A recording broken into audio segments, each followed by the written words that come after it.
भूतान म्हटलं की आपल्याला सगळ्यात आधी आठवतं बर्फाच्छादित डोंगर, भूतानचे प्रसिद्ध झांग म्हणजेच मठ आणि जगातील सर्वात आनंदी लोक.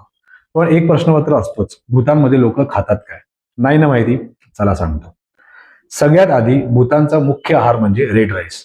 आपल्याकडे जसं वरण भाताशिवाय जेवण पूर्ण होत नाही, अगदी तसंच भूतानमध्ये रेड राईस शिवाय जेवण अजिबात पूर्ण होत नाही.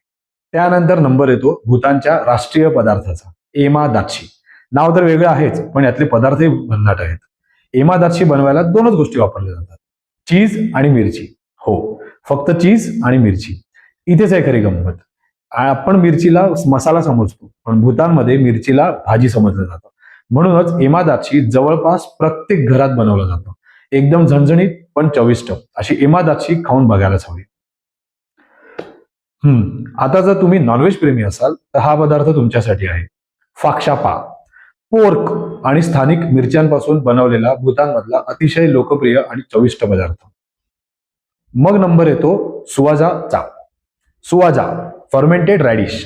शक्यतो नॉर्मल जेवणासोबतच खाल्लं जातं. सुवाजा म्हणजे फर्मेंटेड मुळा. चव थोडी वेगळी असते, पण स्थानिक लोकांच्या जेवणातला महत्वाचा भाग आहे. आणि मोमोज हे तर भूतानमध्ये सर्वत्र मिळतात. रस्त्यावरील छोट्या स्टॉल पासून कॅफे आणि मोठ्या रेस्टॉरंट पर्यंत सगळीकडे गरमागरम, मऊ आणि खूपच स्वादिष्ट. नंतर नंबर येतो थुक्पाचा. डोंगरात थंडी वाढली की लोक खातात थुक्पा. गरमागरम नूडल्स सूप. एक वाटी थुक्का खाल्ला की पूर्ण शरीराला छान अशी ऊब मिळते. आणि आता सगळ्यात वेगळी गोष्ट, सुझा. सुझा म्हणजे भूतानचा बटर टी. यामध्ये असतं चहा, बटर आणि थोडंसं मीठ.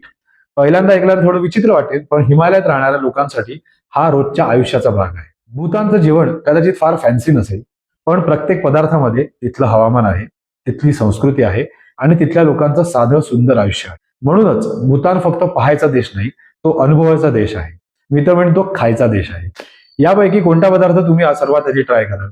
कमेंटमध्ये आम्हाला नक्की सांगा. आणि अशा भन्नाट प्रवास कथा जाणून घ्यायच्या असतील तर भ्रमंतीच्या चॅनेलला नक्की फॉलो करा. धन्यवाद.